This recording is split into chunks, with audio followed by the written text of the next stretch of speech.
You're listening to Making Money Online with Lisa Johnson, the podcast that tells you what it really takes to build a business and the simple steps to get you there. I'm determined to share with you the reality of easy, simple business marketing tips to make passive income so that you can start making money online. Making Money Online is sponsored by Nicola J. Rowley PR, helping entrepreneurs and brands get visible through strategic storytelling.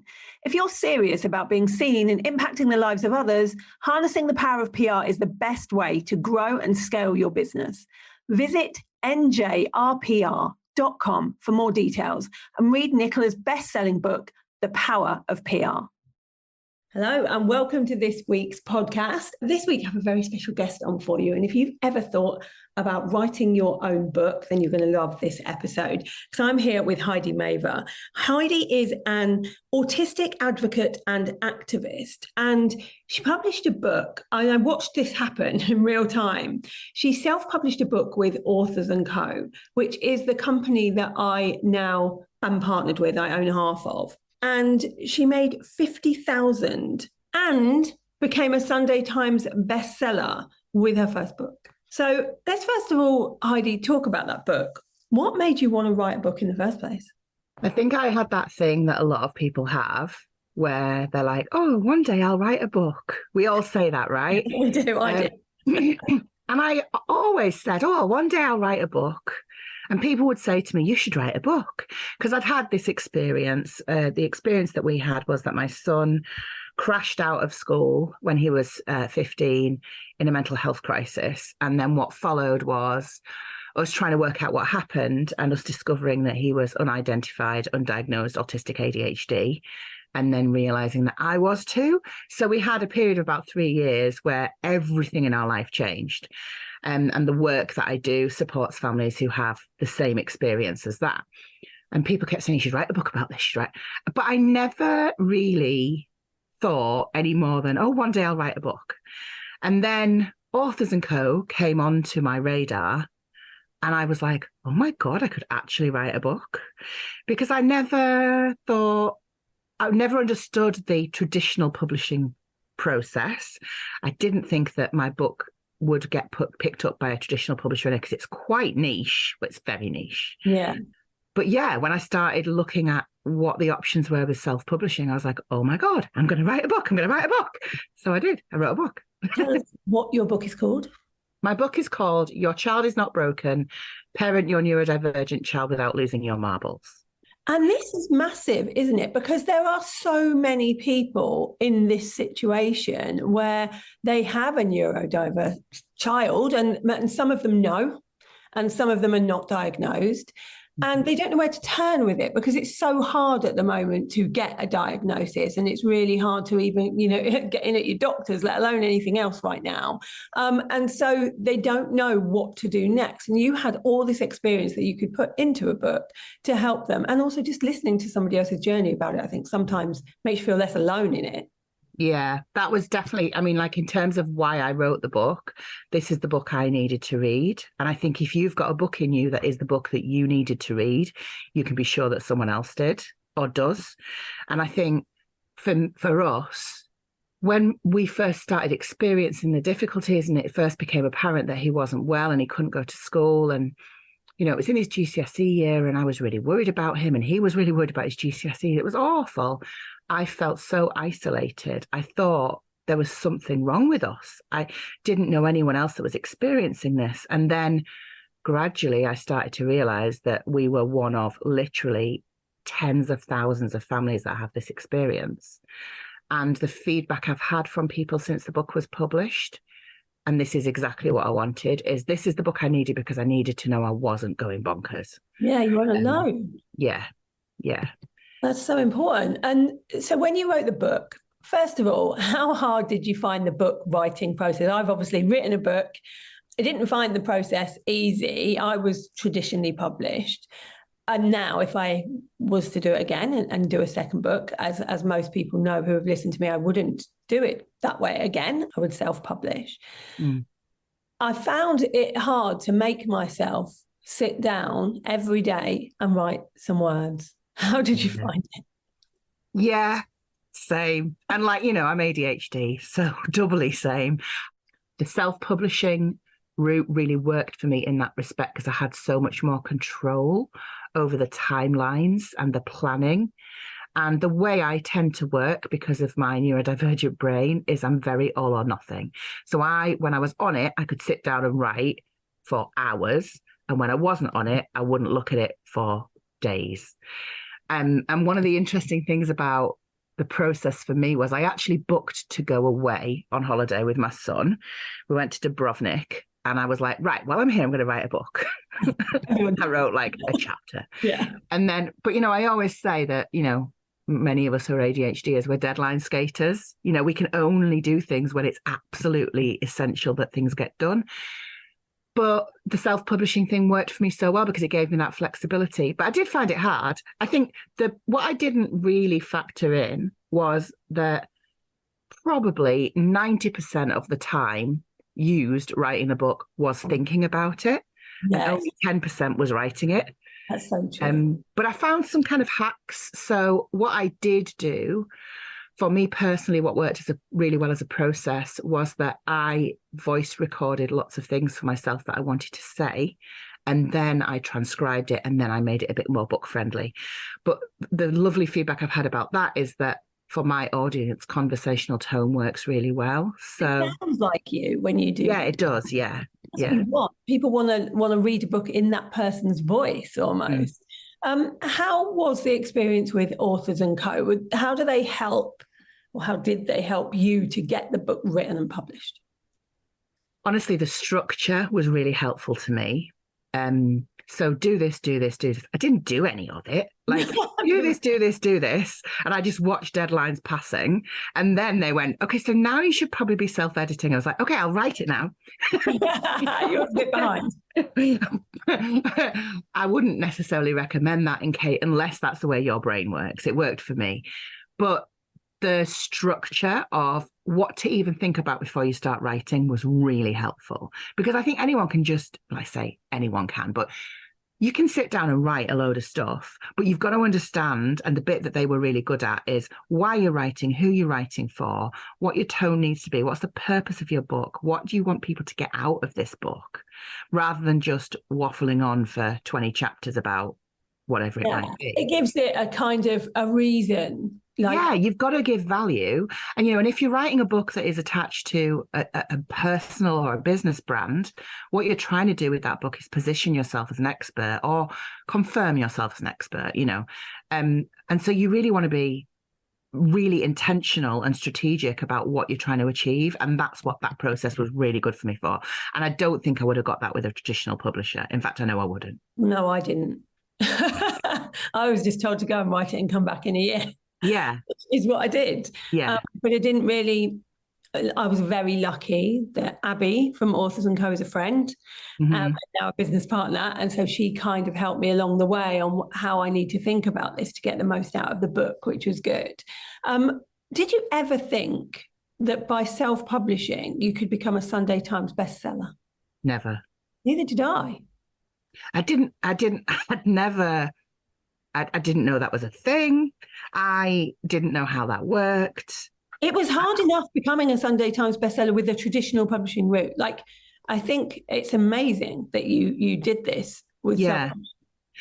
I mean, it's an interesting one because Sunday Times bestseller is based on the number of copies you sell from a Thursday to a Thursday in that week. Yeah. So if you have a really big week, you've got a chance. But there's no fixed number. So because you don't know what else is selling. No, it depends on the week. And like our books, because we launched on the same day, right? We're like book twins. We are. Our books were out at the same time as Spare by Prince. Right. So in terms of what was in the top selling, they were selling tens of thousands of copies every week. Yeah. But the week that we went Sunday Times bestseller, it wasn't launch week. It was about 8 weeks after the book came out. And actually, what I think helped was there was another book out by someone else in my field, an amazing illustrator author called Eliza Fricker. And her book is also it's called Can't Not Won't, and it's also about children not being able to attend school. It's an illustrated kind of memoir. It's a lovely book. her book was out and people were buying both. Oh, that's good. And so we kind of, not intentionally, but we kind of piggybacked on each other, and we both went Sunday Times bestseller that week. Okay. So it's interesting that it had that kind of like groundswell. But I think the week that we went Sunday Times bestseller, I think that week we sold just shy of 3,000 copies. Yeah. So, which if like, is it like now I know that's a lot. That's a lot. I have no idea what to expect at all. That wasn't even in your first week. Like the first week that I became Sunday Times bestseller, it was the first week, because obviously usually it's like it was launch week, pre-orders and all of the rest of it all added together to get the few thousand that you need to become a Sunday Times bestseller. Like when I heard that you had got it like 8 weeks later, I was like, what? She launched ages ago. It just shows you though that when you get it right for your audience. And I don't believe you can be too niche. I know that you're hot on niche, but I think if you get your niche right, and if you're in front of your niche, the thing that worked for me incredibly well was word of mouth. Yeah, because Facebook groups have the right people. Oh my God. People were sending me screen grabs. I've just seen your book in this Facebook group. Look what people are saying about your book. So the Amazon reviews were great. The Goodreads reviews were great. The feedback I was getting directly was great, but I knew that people were talking about my book in places that I wasn't even. That's what made the difference. That's amazing. And then when, just as you thought you'd kind of finished everything and you'd done all the things, you then got offers from traditional publishing companies to take on the book. Now, this happens more than you think. Lots of people think if I self-publish my own book, I'll never get it in a bookshop because I won't be able to traditionally publish. When actually, if you look at some of the biggest books out there by personal brands in our industry, they did self-publish first, and it was only once they sold a few of those that a traditional publisher was even interested in them. Yeah. And then they picked them up. So there's no way on earth that a traditional publisher would have looked twice at me without that pedigree of having sold all those books. And I had 3 of the biggest publishers come to me, and there was a bit of a bidding war, which was quite nice. How did you decide who to go with? I went with Bluebird, which is an imprint of Pan Macmillan. And the reason I went with them was based purely on professional relationships, the publisher. I liked the publisher, and she made me feel good, and her team had clearly all read the book. She had people in her team who had like parallel experiences to what I'd had, so they understood a bit more about where I was coming from. And they love bombed me. Like they came, come to London, we've got this big event. Oh, look, here's Russell. Meet Russell. And Russell Brand appears out of the crowd. Hello, nice to meet you. They did a great job, and they looked after me, and they were really kind. And that's what I needed, because I had conversation with another enormous publisher who, like, everything they offered me was really impressive. We'll have you in airports, blah, blah, blah, blah, blah, and all of that. And I've no doubt they would have done, but I just wasn't feeling it. I had that by people, right?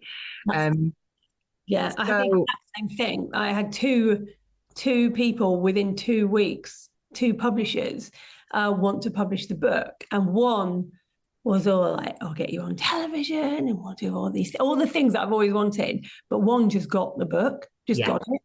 And that's why I went with them. Yeah. It's really interesting. Also, not to take anything away from traditional publishing, but once you get a look behind the curtain and you realize, like, they are good at what they do. They're multi-million-pound businesses, and they've got systems and processes, and they can get your book into bookshops that you could do it as a self-published author, especially once you've sold some copies. You could. And they've just got the direct routes. I had an issue with an Amazon reviewer who was basically trolling me, and they have a direct line into an Amazon sales team, and they got the review taken down like within hours. That would have taken me weeks, and it was a very harmful review that was actually dangerous to my child. So because it identified them. So it was really important that was acted on really quickly. And once you get a look behind it and you're like, oh, these people are just doing what Authors Co do, but on a bigger scale. That's all it is. Yeah. Yeah, with different connections. But I guess I didn't expect that I would go down the traditional publishing route. And I'm kind of at that stage now where I'm thinking about the next book. And I'm like you thinking, right, okay, so what do I do? Do I go traditional publishing or do I go self-published? Because really the only thing that I found with traditional publishing is it is going to be in a bookshop. And I did love that walking into a bookshop and seeing it there. But now I've had that, I'm not sure I'd do it the second. I don't need that anymore. And I'd rather make the money. I think that you made a lot more money because you self-published. I would never make the money that I made from traditional publishing. No. I wouldn't. And I feel a bit icky about it because, I've worked as an advocate for years and never really got paid. And then I wrote this book and I earned some good money. And we are now going to be able to buy a house because I've got a deposit for a house. That's big stuff. We've not been able to buy a house. We've been in rented since Theo was a baby. So it can be, and there's no promises, but it can be life-changing in a way that traditional publishing might not be. And it's nice to see your book in a bookshop. It's nice to go into Waterstones, take your book off the shelf, take it to the counter and say, hi, this is my book. Would you like me to sign it? And they go, yes. And they give you a pen and then they put a sticker on it, signed by the author, and you go and put it back on the shelf. But then you go in 3 weeks later and it's still on the shelf. So, whereas, the majority of sales now for books are through online retailers. Yeah, definitely. That's how everybody bought from Amazon. We had a few in Waterstones, but I don't think that's where people really bought them. Or independent bookshops. And you, as a self-published author, you can absolutely get your book into independent bookshops. My book is in independent bookshops that I did before it went, with a traditional publisher. Yeah. So there's little queer bookshops and little corners that I know it's in. And I know they sell, so. I think you had the best of both worlds because you had that you made the money from the self-publishing and then it got picked up and you got to see it in bookshops. Like that's the way you want to do it. You want to, and the reality of the situation is most traditional book publishers won't even look at you unless your audience is massive.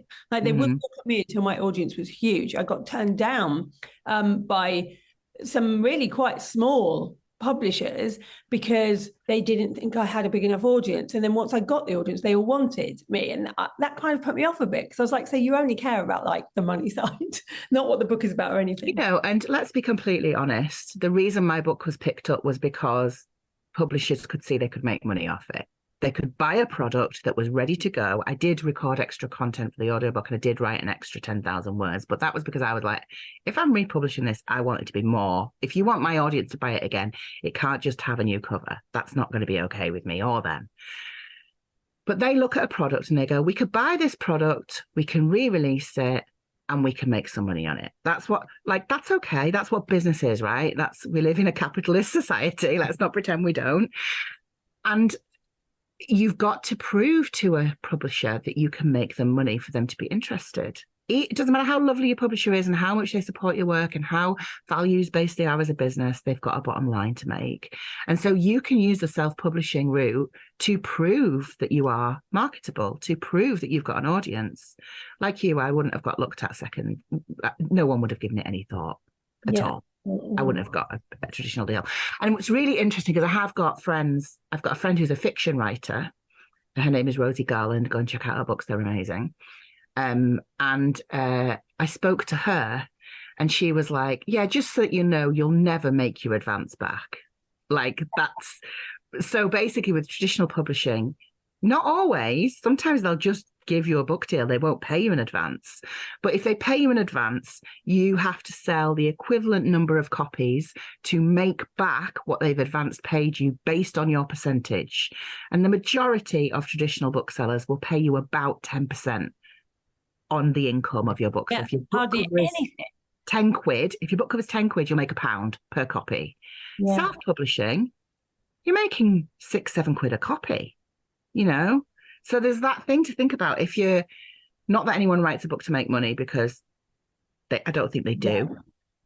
But if you're thinking about it as a business decision, I think self-publishing makes absolute sense. Me too. And the reason I would do it is because when you have a traditional book, you're not allowed to use it to market. So like I couldn't put a load of pages in there about the courses I've got, or even QR codes to come and see what I can sell. Whereas if you self-publish, you can put whatever you like in there. And I really want to use it as a book funnel. So now that it's all out there, I would love to say, you know, I'll send you my book for free and read that, because then I know that people that read the book generally come and work with me in some way. I can't do that because it costs me $16.99 to buy my own book. Yeah. Whereas when you were self-published, you could just order them in. You could have them in, you know, I've got a box in my garage still. We give them away as first editions now because they are. But if I want a load of book copies to give away to people, I have to buy them from my publisher. I got 10 copies when we published. And I'm like, they're like gold dust. I'm like, no one's getting these. I've only got 2 left on my shelf. Yeah. But yeah, I think that it's definitely something to think about. Like when you're looking at writing your book, have a real think about the reasons why you might go self-publish and traditional publishing. And if you can't get traditional publishing because you haven't got the audience yet, don't let that put you off, because you never know what's going to happen when you self-publish yourself. I think that if you're an entrepreneur and if you're someone who likes to be the person that does things when other people aren't brave enough, I genuinely think that when we've got businesses like Authors Co, they're changing the way that publishing works. And you're going to be ahead of the curve here. People traditionally have been quite snooty about self-publishing. You know, oh, it's self-published, as if to say anyone can do that. That's not true. Anyone can't do that. It's work. You know, like you've still got to put the time and the effort in. And if you're going to do it with someone who knows what they're doing. And Authors Co absolutely know what they're doing. I couldn't have done it without them. And when it came to conversations with my publishers, Abby came to meetings with me, Abby advised me, Abby sat on calls with me and said, well, the thing is, Heidi's going to need a decent advance. You know, she did all of that for me because she could see that this had real value for me and also for Authors Co, you know. So it's not just there's a relationship there, I guess is what I'm saying. Yeah, which is important. If you're thinking about writing a business book, today we started a challenge to help you do it. It's called the Get Started Challenge. It's only 3 days and it's to get you start thinking about what you'd write and who you'd write it for. You can join in. It doesn't matter if you are joining in late or you're listening to this late. You can join in. I have put the link in the show notes so that you can go and catch up. You've got all week until Monday to catch up on the challenge. So just definitely go and do that. Heidi, thank you so much for coming in and talking about your journey to writing your book. I'm excited to see what you do with the second. Second album. Yeah, I can see that happening. But yeah, I think it's really important that people see all the different sides to writing a book and how it can help your business and you and position you as the expert in your niche. It's so much easier to get things like PR and podcasts when you have a book. Yeah. To talk about. So thank you for coming in and sharing that with us, and thank you everybody for listening. If you have any questions on writing a book, now that I'm a business partner in Authors Co, please do come and ask me anything that you want to. Over on Instagram, you can just add me there and start talking to me there, and I will let you know everything you need to know. I will see you next week for another episode of Making Money Online. Thank you for listening to Making Money Online with Lisa Johnson. If you'd like to get hold of my guide to launching, go to lisajohnson.com/launch and let's get you making money online.